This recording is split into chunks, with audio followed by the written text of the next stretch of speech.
All right, welcome back to the American Soccer Crash Course. As you can see from our sign in the front here, for those watching on YouTube, the group's in pain today. This is a day we knew would come, but we're here. What do you guys got to say? It's sad. It's sad. I mean, I was excited for a minute, and every time you get a little excited, you think it's just going to go forever. But this was a foregone conclusion. This was going to happen. We were going to be disappointed at some point. There are worse points to be disappointed, though. We did make it to the knockout stages, so all is not lost here. Some things were accomplished, but it's sad. It's sad. Yeah. Lodge. Pretty much exact same thing. Happy with what the team did. I mean, at the end, it came right down to how we thought it was going to go, and so what are you going to say? Yep. So we all had a little different watching strategies after kind of watching the first couple games together. But how did your guys' watch parties go? We saved this question for the pod. Yeah. Lodge? I had a bunch of people over at my house. Nice. We had been, I mean, you knew, but we were looking for a place in Chicago that would host 20 to 30 different people, and all of the bars were packed way before we even tried to get reservations. So I just figured, screw it, we'd have people over. It was a lot of fun. A lot of people, a lot of different soccer experience came in. We were all very excited for the beginning.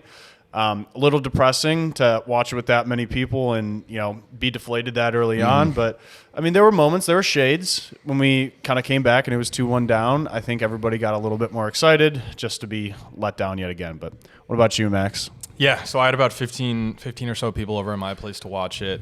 Great setup. Bloody Marys were flowing early. Felt great going into it, but yeah, as soon as that goal scored, I think it really took the air out of the room. And in about 15, 20 minutes later, people were asking when the TCU game started. So from that perspective, the pieces were in place, but I just with the way the game went, I think the air was taken out of the room pretty quickly. Yeah. So that's how my experience went. Christian went to Old Crow Yeah. for the game, which is quite a lively scene you had there. Yeah. I bet. Yeah, it was. We got there at 8:05 for the 9 a.m. game and got the last table. So it was Soccer in America was on full display. Granted, that's a big standing bar. There are tables, but there are less tables than you'd think, I would say. So barely got the last one though. And was lucky too. And then a good amount of our friends who knew we were headed there did show up, and everyone kind of hung around the table and whatnot. And yeah, there was definitely big moments of deflation there. I looked at one of my friends who's even more casual than casual, and I was like, "Just give me limbs or give me death. Just give it. I'd rather lose 4." It was a 2-0 at that point. I was like, "I'd rather lose 4-1. Just give me a moment." So the goal was cool. Got to throw beer around a little bit.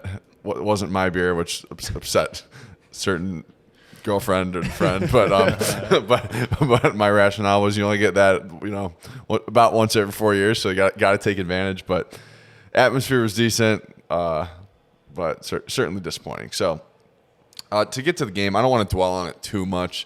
Thank God. I don't want to make everyone relive the pain, but also it's been a few days, so and how can you really dive deep into the game that knocked you out of the World Cup? So I would say there was a pattern to the game.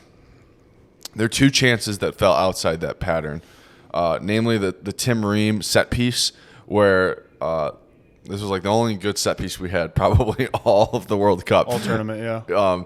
And McKennie takes the header from Pulisic, flicks it onto the back post, and Ream juggles it around a little bit, gets cleared off the line. And then there was also a Netherlands chance where I believe Matt Turner had a pretty incredible double save.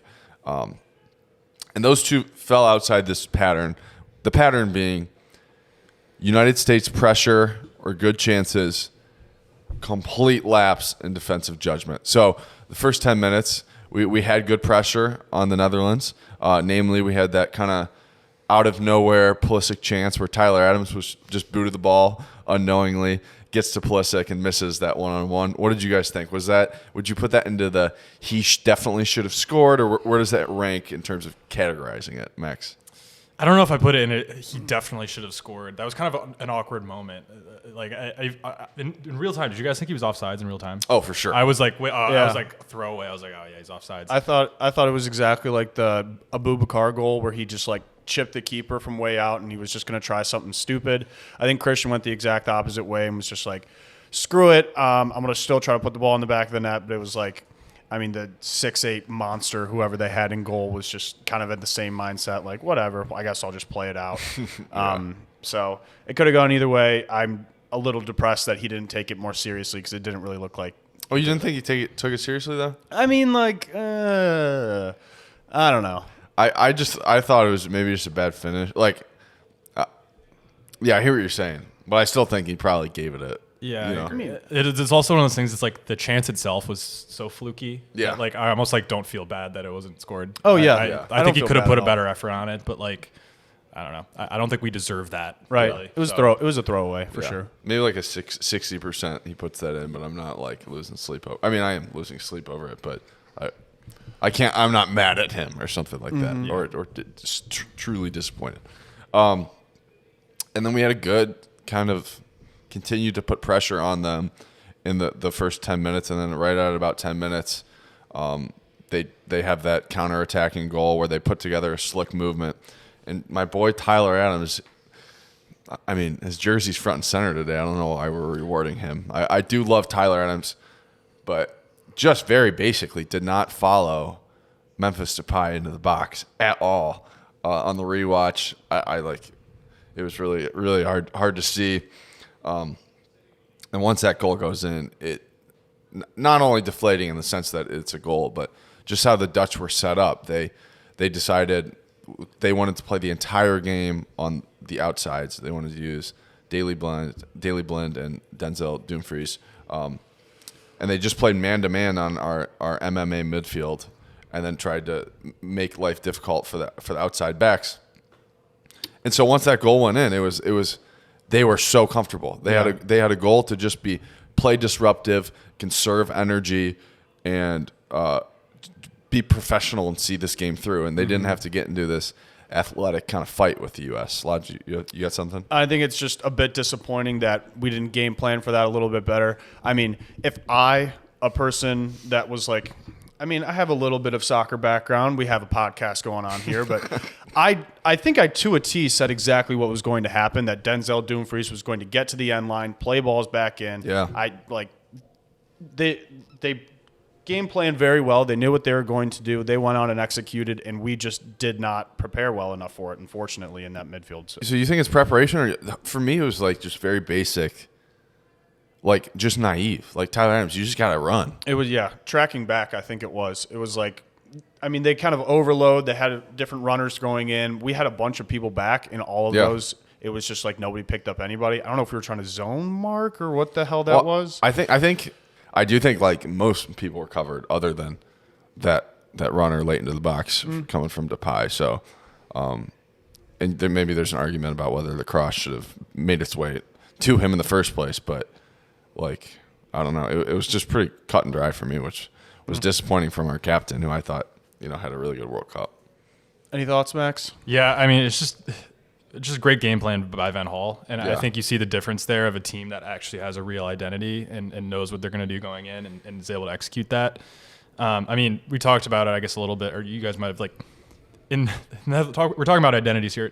Everyone in the Netherlands plays the same style of football, right? Like everyone in their country does it the same way, right? Yep. And so when you literally talk about a team that has an identity, those kids have been playing the same way since they were 6 years old, and I feel like that's one of the things I think we'll probably touch on more is when you watch what is the U.S.'s identity as a team? Mm-hmm. Do we have one? I don't know, and I think that's what you saw a little bit was a team that had a great game plan and played to that game plan. Yeah, and I think as we're talking about how we want all of our guys to go over to Europe and have the big European movement, and we're Euro snobs, At the same time, that does take away from the central identity of a national team because you don't have guys that have been playing in the exact same kind of formations, the exact same style growing up. These Dutch guys, as you mentioned, all in the same similar academies. All these academies have like kind of national ways of which they play. For example, Japan, they've had probably 10 to 15 years of buildup for their national football federation, preparing for kind of this moment to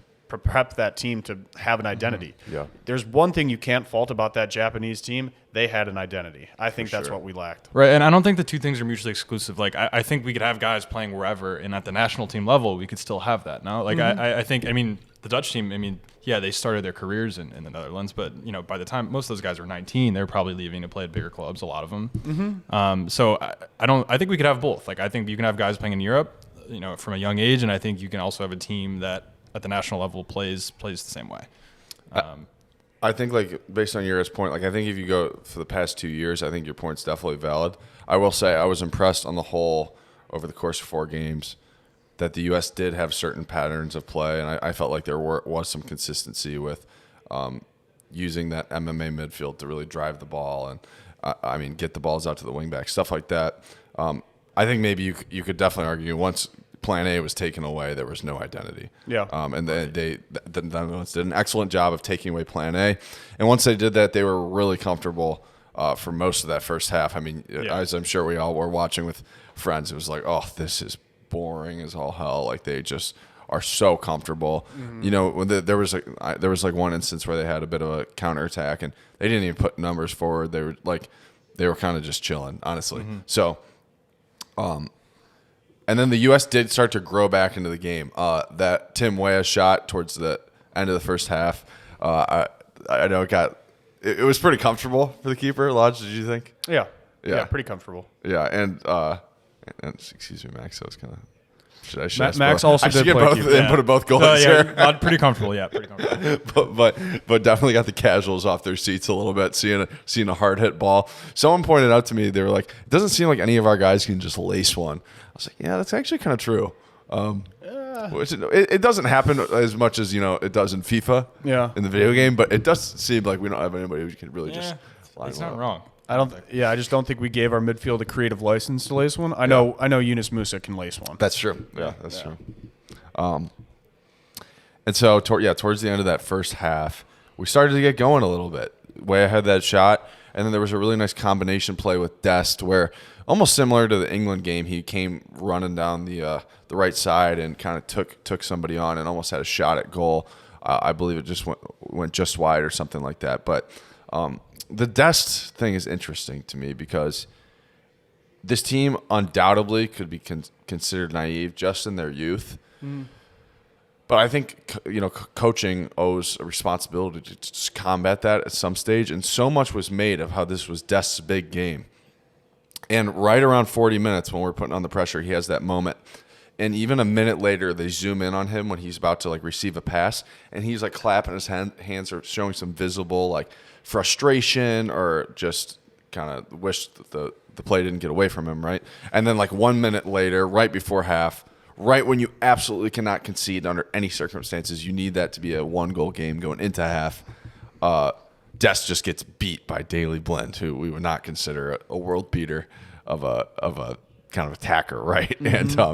And just completely brain off, gets beat 2-0, and like, yeah, there was a second half, but game was effectively over. And that was something interesting for me where I was like, you know, as much hype as there was, and clearly this, like, even you could see it on his face, clearly Dest made this out to be the biggest game of his whole freaking life. Like, I was a little bit disappointed that our coaches presumably didn't, like, put that emotion down a little bit on him. Maybe, and I don't know what went on, but my guess is that at no point Dest was told, like, hey, man, just treat it like another game. Do you guys have any thoughts on that take?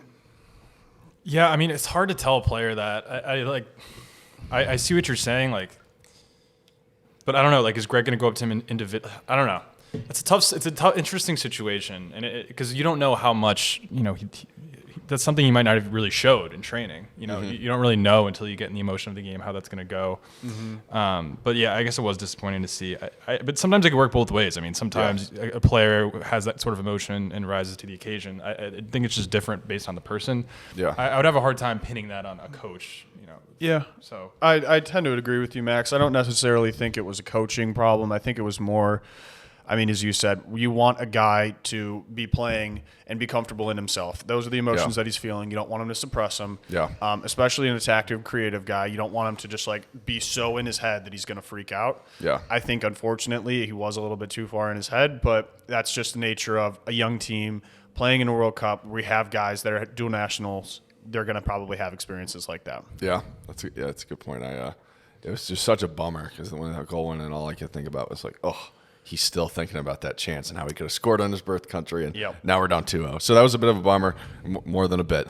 And then second half, the Dutch got a little bit. They were like just a little bit. They threw in a couple attacking subs and were a little more carefree, I guess, weren't super organized. So the game did open up a little bit, I would say. And then we ended up, we did put Gio Reyna on at halftime. So I should back up and say, well, how did you guys feel about the whole situation with when you saw Ferreira was starting, and maybe your take on the Gio thing?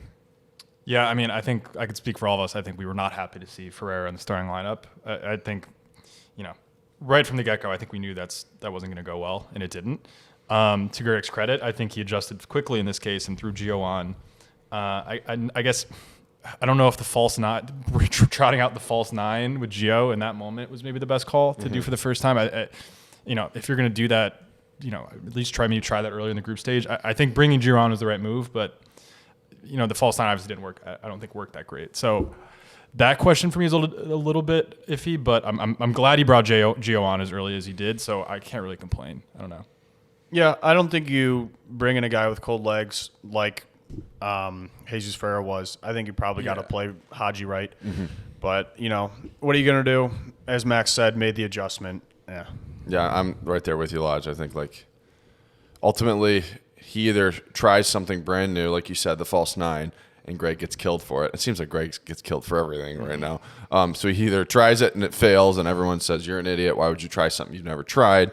Or he starts one of his strikers and they perform poorly and everyone says, you know, Gio was terrible. Now, you're right. He had cold legs, or Lodge, you said that. He had cold legs, right? So that's not exactly preferable. I would have preferred Haji too, but I think there's definitely some, for all the people slandering that, how that went, I think there's probably some hindsight bias going on. Can we just get into Gregg, please? Because like all right, yeah, I've kind of been like beating around the bush here for a little bit. Sure, let's go for it then.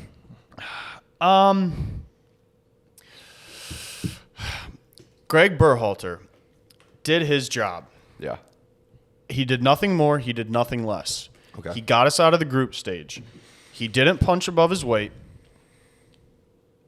I say la vie. The sooner the better. So did he Happy trails. Did he punch his weight against England, above his weight against England, or would you not say so? We got a result. I mean, like it's all right. I mean, punching above your weight to me is going out and beating a team or competing against a team in a knockout round. I guess the England game, it wasn't. I guess it was overshadowed by the other game against Wales. And so it wasn't as much like, oh, damn, we played really good against England. It's like, oh, there's that much more pressure on this young team for the third game. I think, as we mentioned in the build-up to this World Cup, he's a great transition coach. He has the experience of the MLS. He has the experience for the European guys. He's getting a good mix of them. For the next World Cup moving forward, I think we're probably going to have a few more European guys. The Euro snobs are going to win out here. Especially after Jesus Ferreira's performance in that. Walker Zimmerman's in the first game. I think it can point a little bit more to the MLS players and kind of the lapse in them as opposed to everybody else. That being said, I can't fault the guy. I mean, like, he had tactics. He stuck to them. He did enough for this team. I'm not mad that he was ever the coach. I think it's just time that you got to give it up. Yeah. I completely agree, Lodge. And like, if we think back to the situation he came into in 2018 and where we are now, like, a round of applause for him. I think very good job. But you know, the Cavs fired David Blatt in 2016 after we'd already made the finals because we thought we could do better.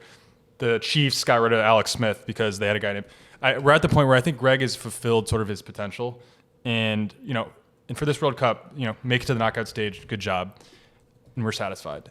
I don't think for the next World Cup we're going to be satisfied with just getting to the knockout stages, right? Mm-hmm. And I think as our expectations, justifiably increase, I think we need a little bit more to get us to that next level. So for that reason, Gregg, thank you, but you're out of here. You're fired. I think that's one of the first times that we've heard. We're talking pretty positively about Gregg. Usually we've been saying some pretty negative stuff, but Christian, I'll let you get to your point because you seem ready to have a take as well. I'm gonna rain on your parade with maybe some positivity. What I would say is I'm not feeling too. I know there's tons of people who want to get the knives out, and you guys made good points and stuff. The one thing I would say is, while I do sit on the fence here, I'm not like so pressed about how we contextualize this job in terms of like the next World Cup. Like everyone's like, well, he's not the guy for the next World Cup and all this stuff. Well, we play 2 good teams in January in friendlies. That's not the end all be all, but then we should play in the Copa America in 2024. That's a big rumor going around. And so there's part of me that just and there's also the issue of Gregg Berhalter maybe wanting himself to move on.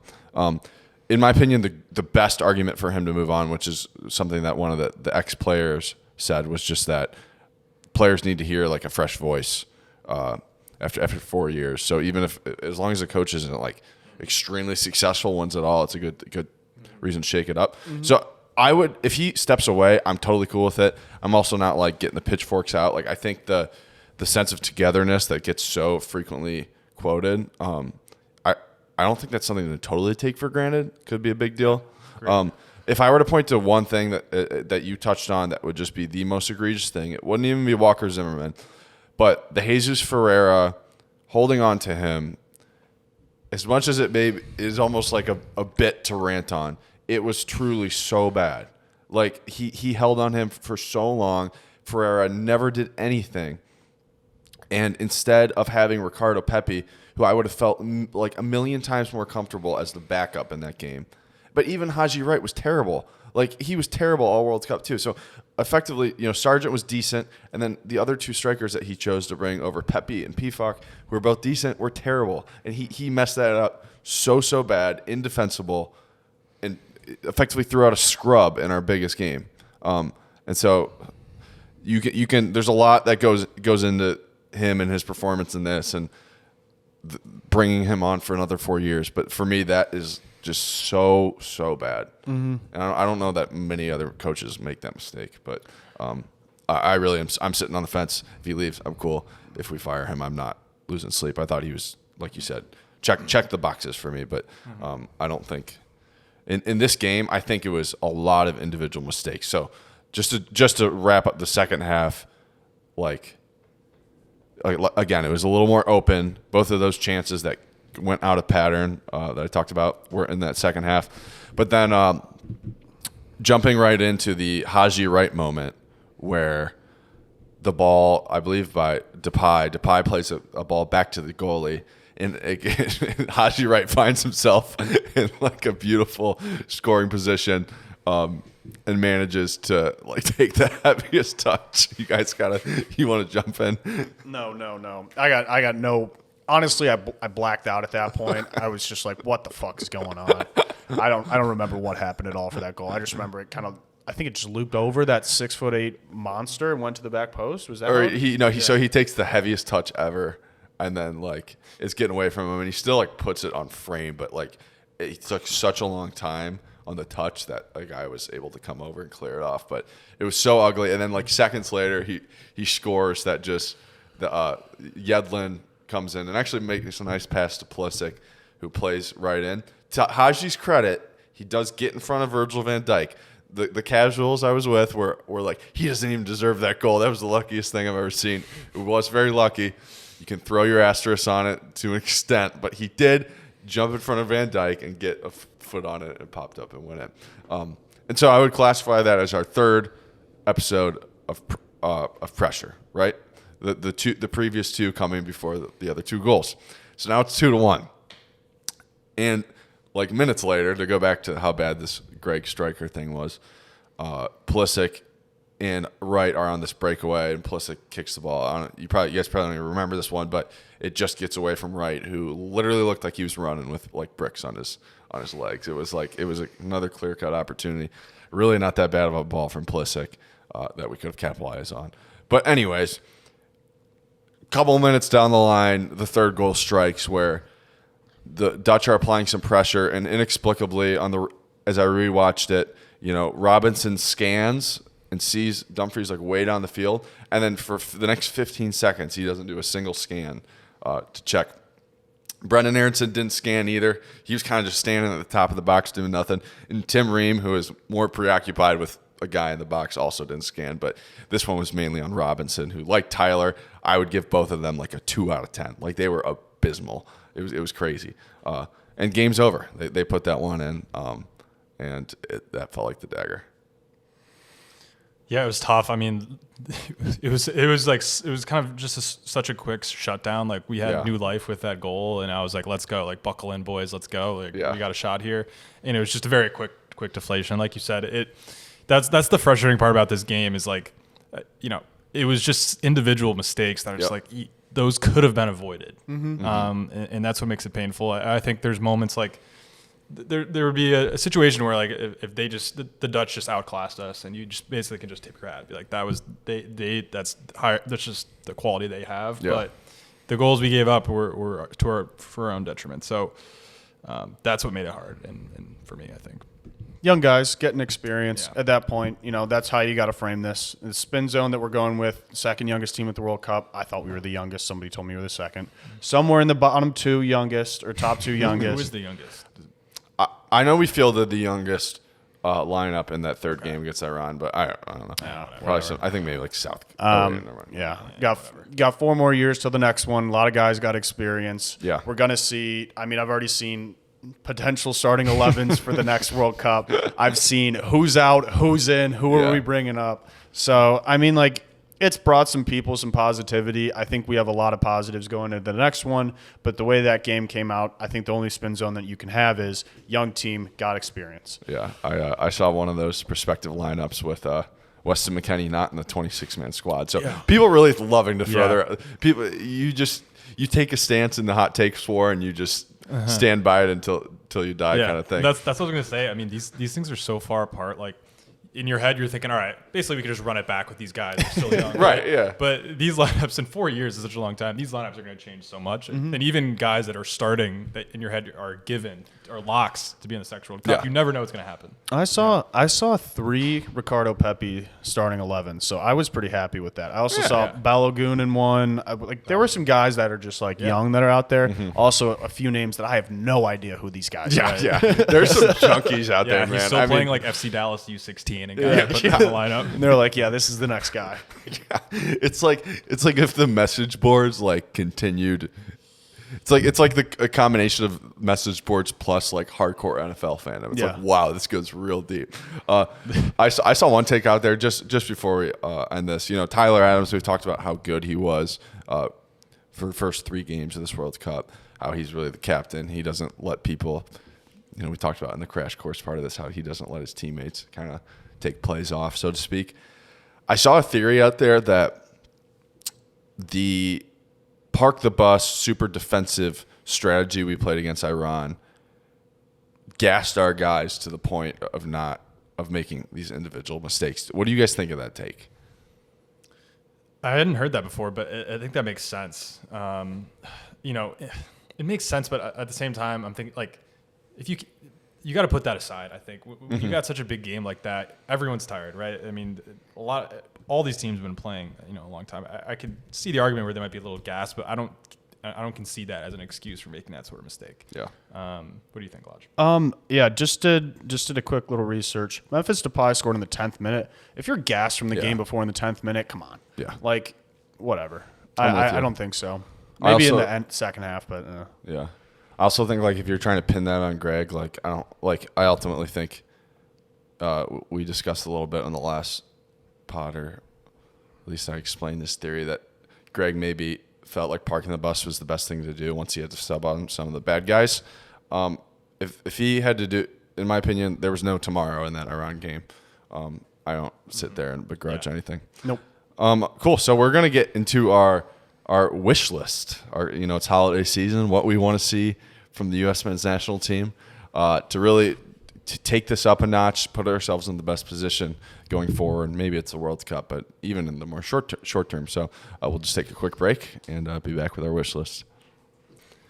All right, welcome back to the American Soccer Crash Course. We are ready to give our Christmas wish list for the U.S. men's national team. Got 2 friendlies against Serbia and against Colombia coming up in January. That'll be the next time we see our guys. But these can be effective for those, effective for really the long term, 1 year term, whatever it may be. So, Max, you look eager. I'll let you kick this off. Yeah. So 3 things on my wish list. I'll start in the least hot takes. Here, just give us one. Let's do one at a time. That's one cool. at a time. Oh, we're gonna go. Let's go. Before you guys my just first one steal all my first mine. one's a given. We just need to completely rethink the striker position. I think Haji, right? If I see Jesus Ferreira starting in a game anytime soon, I'm going to be livid. We need to rethink the striker position completely. Pepe, Pifak, and how do you pronounce his name? Balogun.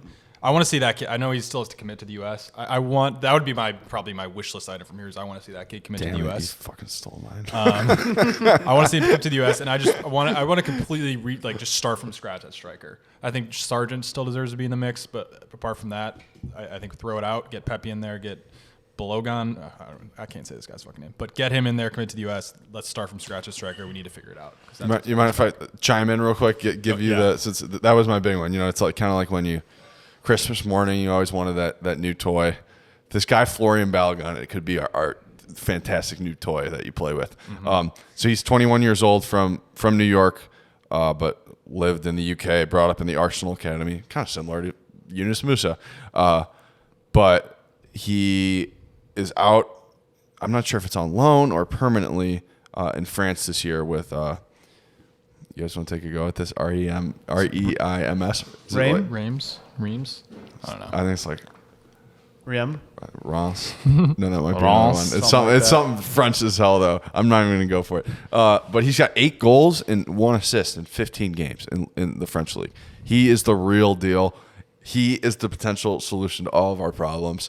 And this is one where if you're going to get Gregg Berhalter out the door, maybe ask him to get this kid in. As a parting gift, yeah. We know how good Greg is at winning the dual nationals over. This would be a massive get. This kid is he's 21, but he's only been holding out for the reason that, he's English. He thinks he may be able to play there too. And essentially, Greg has been in contact with him and told him that he's not guaranteed a spot with the U.S. Or he told him going to the World Cup, I'm not just going to, lock you in for a World Cup spot no matter what. And so that was kind of the holding out point. And so Balogun does expect to commit soon. He actually had an Instagram story of the U.S. men's national team lately, which tells you how delusional and crazy we are for really giving shit about that. But positive signs that one might come home. So, yeah, that's a good wish list. Yeah, that'd be great. I mean, because I don't know where he's leaning, but realistic, he's probably not going to make the England team. Yeah. So, And that's not a knock. Yeah. That's not a knock. He's not starting against Harry Kane for next, however long. So Yeah. he wants damn reps he deserves. If I see, as Max said, Jesus Ferreira, I'm going to shit a brick. I'm going to be calling for anybody's head that puts that man in, whether it's Greg or not, which I think might translate into my second one. If you guys, can we do a serpentine thing here? Snake trap? Yeah, why not? Real quick, you want him getting all the reps over Sargent? You kind of just want Sargent in the rotation? Sargent should be in the rotation. Okay. Pepe's going to be our guy. Okay. I think after seeing Sargent play, he fit Greg's style very well. He could not put the ball in the back of the net in all of the opportunities he had. No fault to him. That's just not, I think, the way the team was set up. Let's give another guy a shot. I think Pepe's done that. Did you guys see the Pepe with the Dutch jersey on? Yeah. Yeah, I think he just lost a bet. Yeah. Definitely lost a bet, yeah. Yeah, if I got mad for 60 seconds until somebody was like, "Yeah, he just lost a bet," but yeah. So he was rocking a Dutch jersey in a club somewhere in the Netherlands where he plays. So Lodge. Yeah. Number 2, We alluded to it a little bit earlier, but I want the U.S. to commit to playing in the Copa America. For those of you who don't know, the Copa America is the South Americans' version of like the Euros, or our version of the CONCACAF, whatever the hell it's called. Oh yeah, like Gold Cup. Yeah, like a regional tournament of everybody. Every 20 years or so, every 25, I think they do it, of North America and South America. They kind of put them in.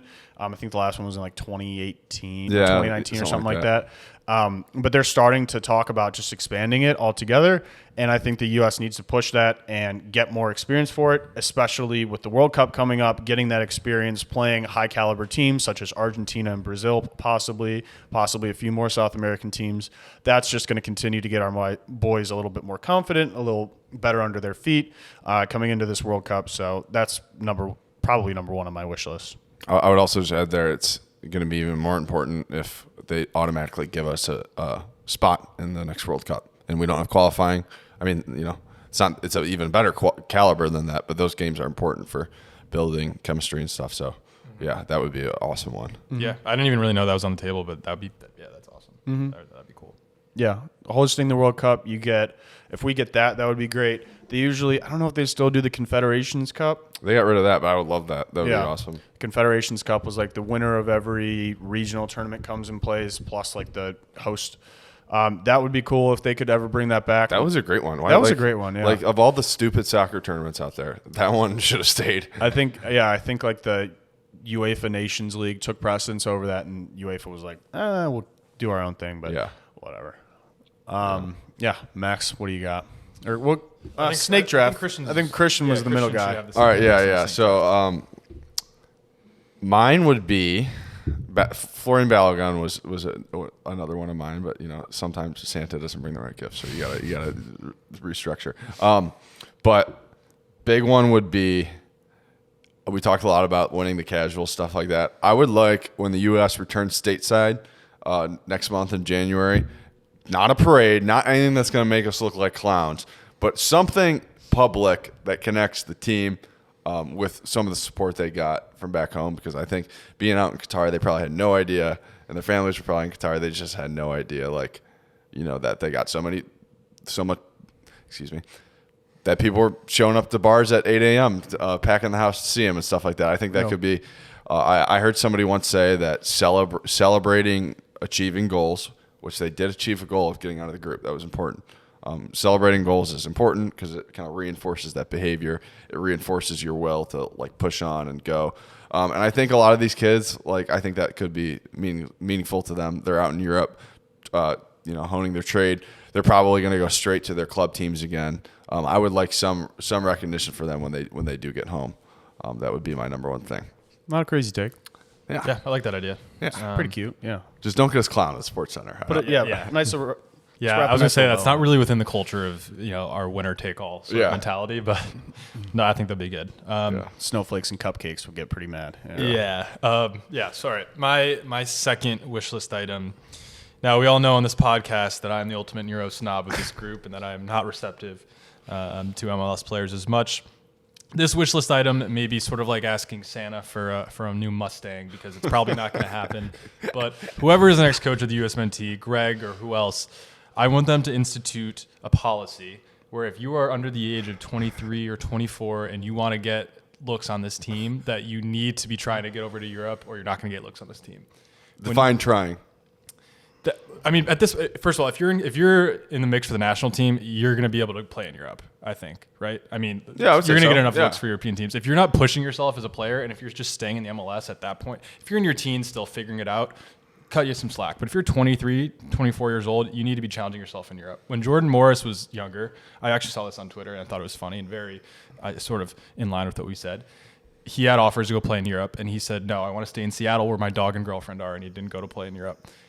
That's part of the issue, I think, that's happening, where guys like that are still getting in the mix. We need to go for full Euro snob, and if you're one of those younger guys not challenging yourself in Europe, you shouldn't be in the team. Now, if you're one of these older guys, I guess Walker Zimmerman, I guess he's still pretty young, but if you're one of these older guys that has a track record of success and is kind of more of a veteran, then sure, all right, we have some MLS guys in the team. But I think we need a policy that's really pushing these guys to challenge themselves and get to Europe at a younger age and get better game time, because that's where we're going to actually have success in the long term, is if those guys are getting it, not if they're sitting in the MLS for years.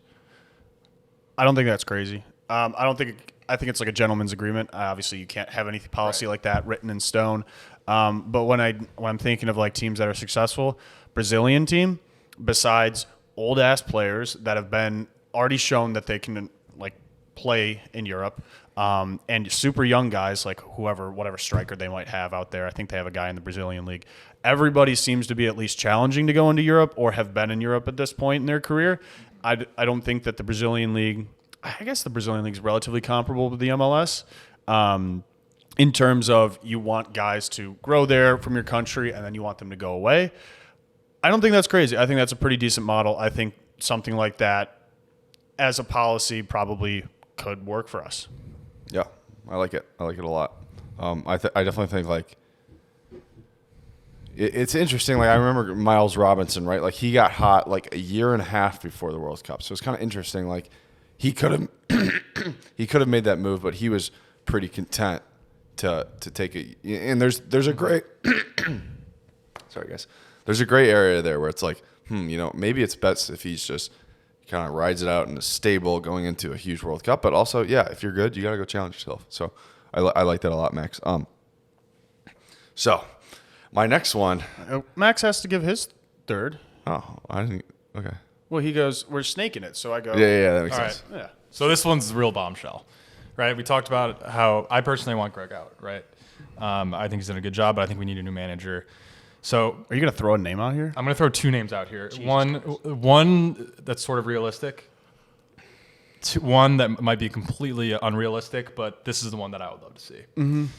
I wouldn't hate seeing Jesse Marsch as our new coach, right? I think that style really fits the players we have. I like him a lot. I think in terms of really building an identity and building a culture going into the next U.S. World Cup, which I think could be really pivotal, is huge. I like Jesse Marsch, but we saw Louis Van Gaal just absolutely drag Gregg tactically in the last match in that last game. And I think, I think really to really get us over the top and really set us up for long-term success in the future, I think we need a real boss of the game, a real world-class manager to be the manager of the United States national team. There's a guy available who I think would be pretty great. His name's Mauricio Pochettino. I would love to see. He plays a high press style. He's one of the best, most intelligent managers in the world. Track record of success, world class. This one is really, really like asking Santa for a Mustang or a private jet. Ferrari at this point, yeah. I would love to see Mauricio Pochettino as the manager of the U.S. national team. Nice. I did see. I was listening to a pod and somebody brought that up, and somebody's like, "He's not taking that job." But you know what? I would love it. I mean, I'll say that. Yeah. I would love it. I get that. I guess I get it. He probably wouldn't, but it's also like we could probably pay him a couple mil to coach barely any games a year, to live in the U.S. and wherever it's not a bad job. And the U.S. is getting to the point now where it's kind of like. There's a lot you can take. There's a lot you can do. Like if you're coaching a top level international team, it's like they expect to win. There's not really, you can't really, unless you win it, you're not really impressing anyone. He has a really opportunity to really take us from, to the next level. So I don't know. Mauricio Pochettino, if you're listening, this is the job for you. But we'll schedule less games in Ohio, more games in Spanish speaking areas of the country. Yeah, that would be awesome. There have been in my the early vibe I've been getting from conversations, there hasn't been that much context thrown into the job search about the World Cup being at home. Like for me, if I'm Gregg or if I'm Jesse Marsch, the opportunity to coach the World Cup at home seems like the best thing ever. But for whatever reason, people haven't really been bringing that up into the discussion. I don't know if it is something that just isn't as much in context, but I would have to think it is. I don't know. So, my next item. And this is something that I am not a Gio Reyna hater. I just want to get that out there. I'm not. But as I sort of touched on in our last episode, I think our fan base has gotten to a point of delusion. And, they say that the backup quarterback is everyone's favorite player, right? And I think our fan base loved the idea of this silver bullet coming off the bench. Don't get me wrong. Gio Reyna, there was definitely games almost all the games where I wanted to see him sooner or wanted to see him. But, I watch every single Dortmund game. Somebody can come out here and say I don't know ball. That's fine. You love throwing that out there. Yeah. I watch every single Dortmund game. I watch every single U.S. men's national team game. Gio Reyna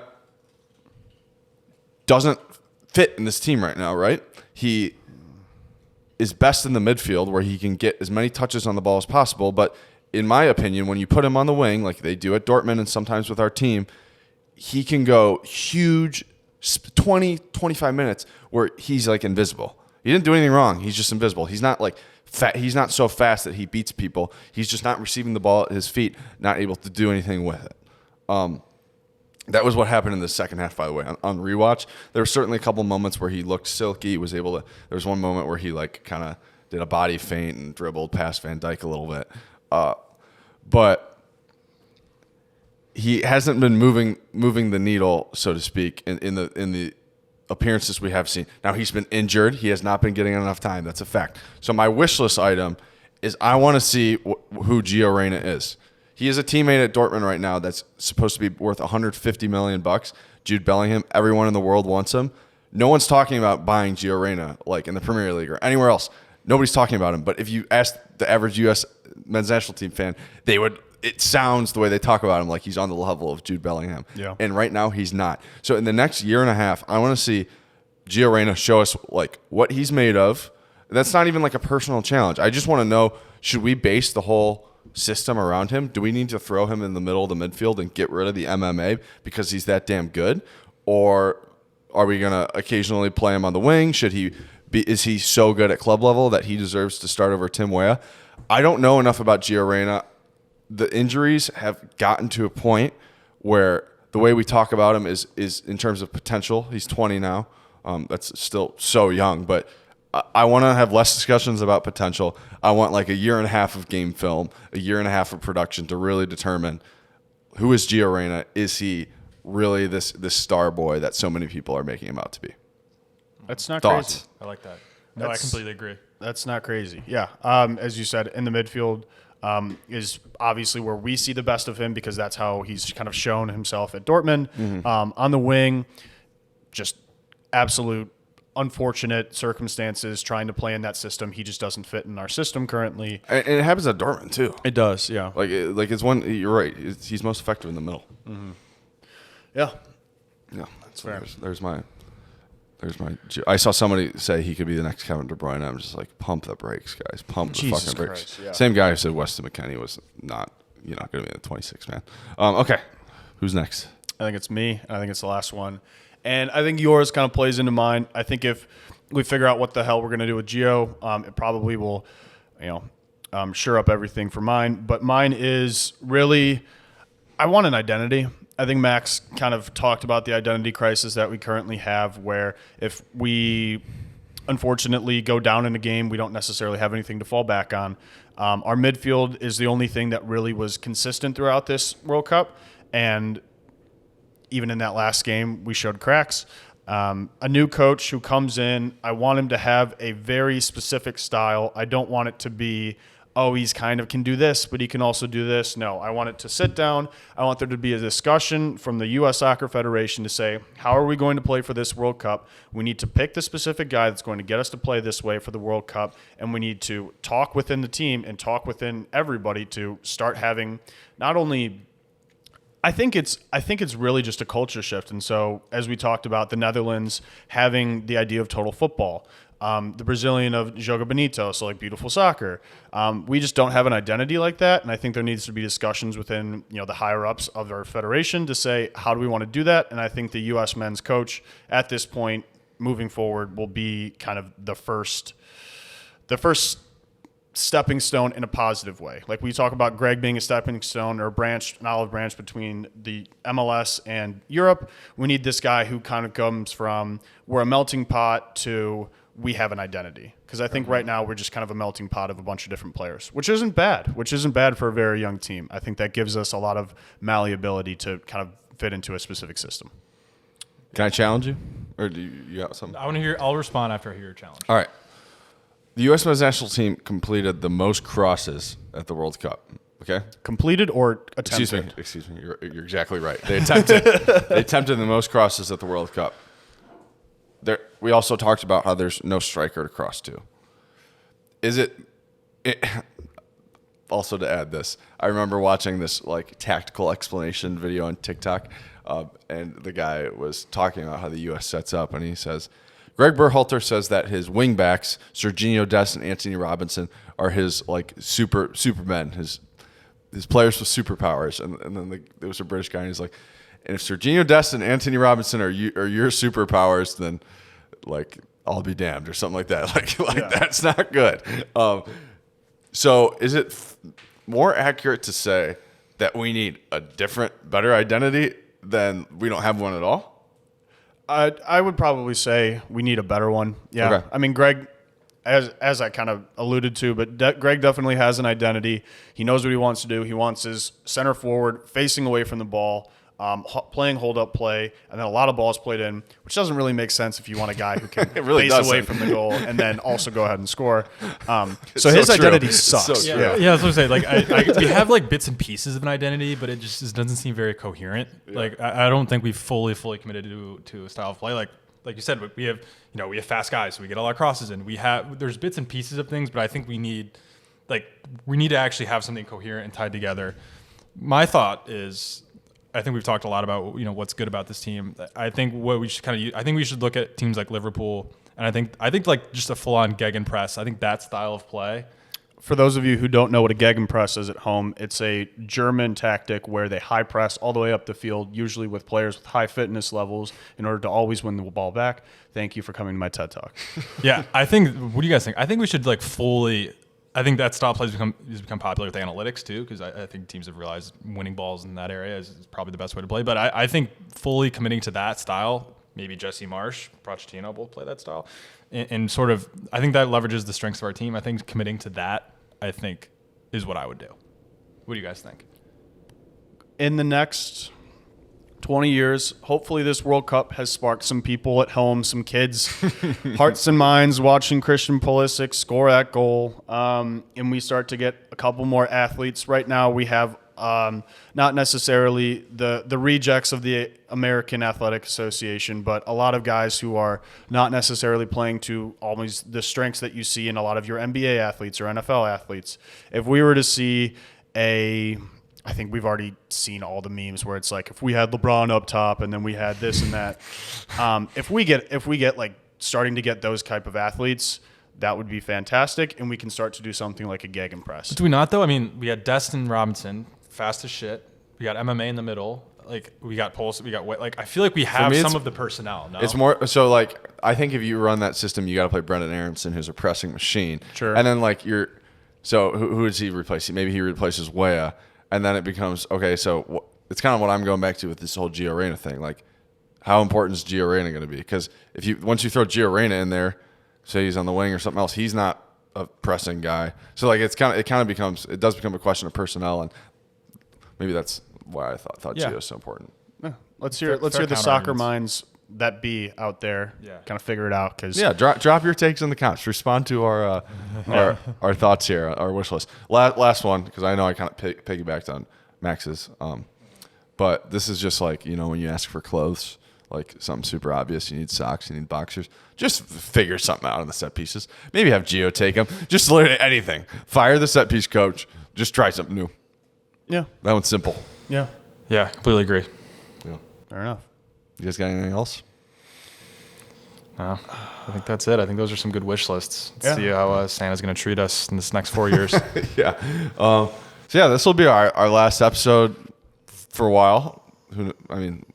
Discussions to follow. We're going to have to, we're seeing if we can get some, press stuff for when it comes in 2026. So yeah. We might fire it back up when it comes time. We'll have to put some, contracts in front of our talent here, see what they think. But if not, we're so thankful for everyone that tuned in, and we really enjoyed making the pod. So we'll be continuing to back these guys to the hill. But once again, appreciate all the support. So thanks, guys. Signing off. Mm-hmm.